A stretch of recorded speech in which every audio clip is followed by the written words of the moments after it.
औरतों की ऊपर यातनाएं हैं या फिर जो उनकी पीड़ा है उस चीज को भी दर्शा देना है। बूढ़ी बुआ कहती थी, दैया ठीक दिया, गाय का चरा वन और बेटी का चरा घर फिर पलटे तब जाना।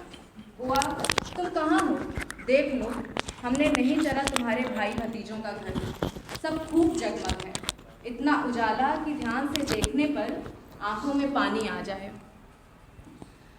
और इसी कविता के साथ मैं रूपम जी को बुलाऊंगी कि वो मंच पर आएं और अपनी कविताओं का पाठ करें।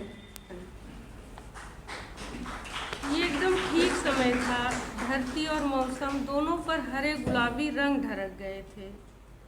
सारे रंगों को लेकर मैं लिख सकती थी तुम्हारे प्रेम में कुछ चंपई प्रेम कविताएं। ऐन उसी वक्त पश्चिम से उठी रुलाई की कुछ बेसंभार आवाज़ें। वे महज आवाज़ें नहीं थी और न अपनी बिरादरी की आवाज़ें थी, वे संपूर्ण मनुष्य रुदन की वेदना पर चढ़ी राग थी। सांझ का वो पहर वहाँ की भूमि से उठे रक्तिम कणों से मड़ियाया था। मन एकदम थोर हो गया, जैसे चहकते बसेरे लौटते पक्षियों को शिकारी ने मार गिराया। देह और मन दोनों दुख से लरज गए। रुलाई रोकने से गले में उठी पीड़ा सही नहीं जा रही थी, तभी सत्ता का चरण दबाता निर्लज्ज अखबार और नौमन मेकअप पोते एक एंकर ने आकर कहा, किसानों के उपद्रव में 4 की जान गई।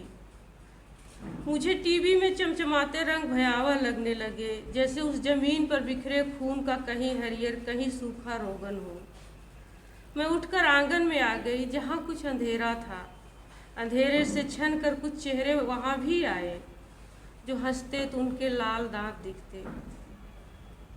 मैं सोचती रही कि अब कोई डायरों को उनके नाम से क्यों नहीं संबोधित करता। उन्होंने मुझ पर तीखी हंसी फेंकी और कहा, सप्त सूर्य जुते हमारे रथ के पहिए हत्या और झूठ को धरती पर लीपते चल रहे हैं। मुझे सच में दिखाई पड़ी एक रक्त से लिपी सड़क जो बढ़ती चली आ रही है। अब जब बल बर्बरता के लिए किसी वोट का सहारा नहीं ले रहा है, वो जबरा मारे रोए न दे की हिटलरी थीम पर मचकते चल रहा है, तो तुम ही कहो हमारी आँख की ओध में पला वो कोमल प्रेम जिसने परदीठी नहीं सही, उसे घसीट कर ये कहाँ ले जाएंगे। इनके हाथ मनुष्य के गले पर हैं, उनमें असंख्य उंगलियाँ उगी हैं जिसे वो जनमन की आँखों में धंसाते चल रहे हैं। हम साथ मिलकर एक जीवन गीत गा रहे थे, अभी अंतरे तक पहुँचे भी नहीं थे कि पार्श्व से यातना की रहन उठी और हम फफक कर रो पड़े।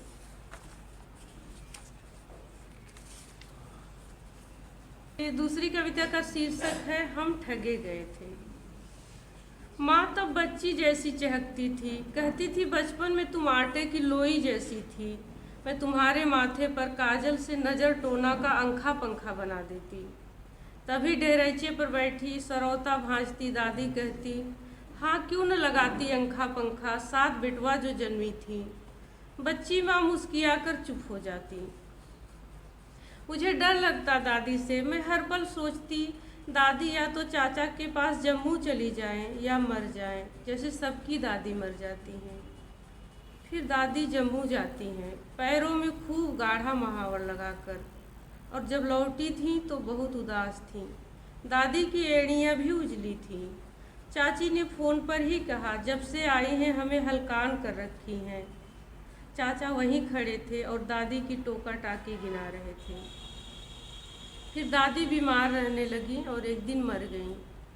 माँ कारण करके खूब रोई। मैं भी थोड़ी उदास हुई कि अब गांव से कोई हमारा ओरहन लेकर आएगा तो कौन झगड़ा करेगा, पर खुश भी हुई कि अब माँ जब भी मुझे दुलारेगी तो कोई ताना नहीं देगा।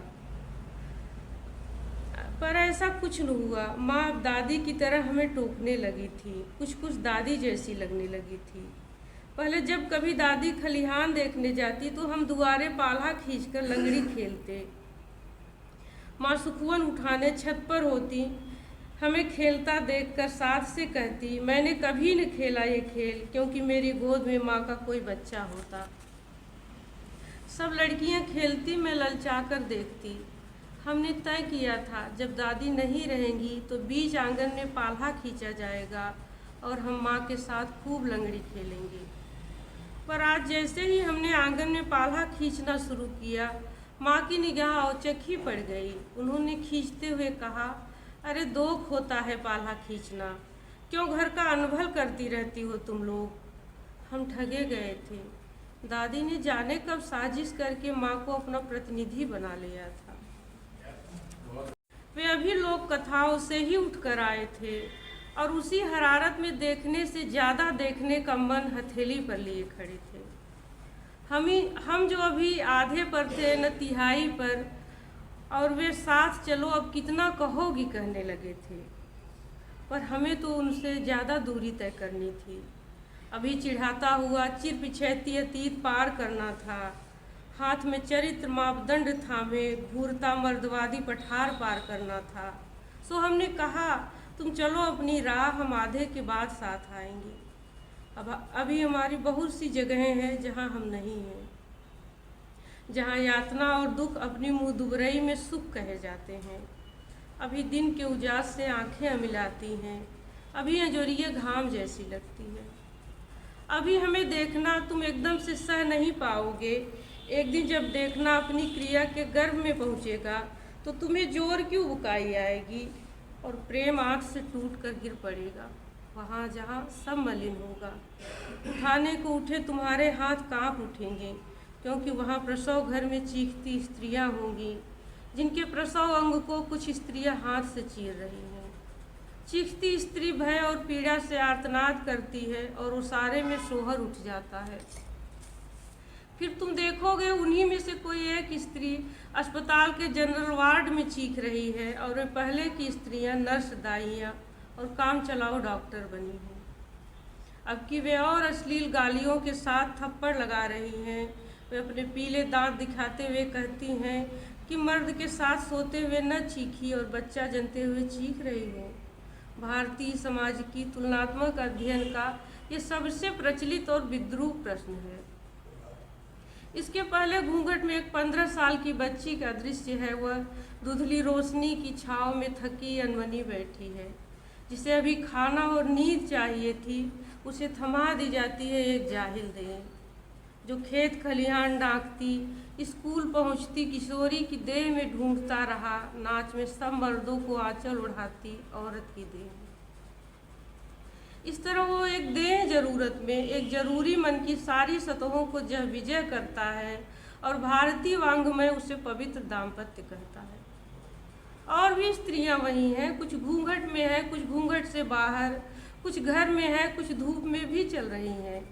सबके पास अकथ कहानियां हैं जिनमें दुख परंपरा की तरह पैबंद है और वे बुद्ध के उलट कहती हैं, कहाँ है दुख। दरअसल आज राशन खत्म है, मजूरी नहीं मिली, प्रिंस के पापा की तनख्वाह नहीं मिली और कहीं कभी दुर्घटनावश परी के पप्पा पी कर घर आए हैं और गुस्से में कुछ भाषाई और दैहिक हिंसा कर दिए हैं। इस तरह स्त्री को कैद करने की जिद घर नाम की व्यवस्था बनाता है। उन्हीं घरों से निकलकर लड़कियां कॉलेज कोचिंग में तरई की तरह छिटक गई हैं और इंस्टा के बाद वे यहीं सबसे ज़्यादा हंसती हैं। यहाँ के बाद भविष्य की किस फांक में दिखेंगी पता नहीं, क्योंकि चुनाव का अधिकार भी सुख सुविधा का मुँह जो होता है और शिक्षा इतनी ही प्रोग्रेसिव हुई है कि पढ़ाई को एजुकेशन और ढकने को वे डिप्रेशन कहने लगी।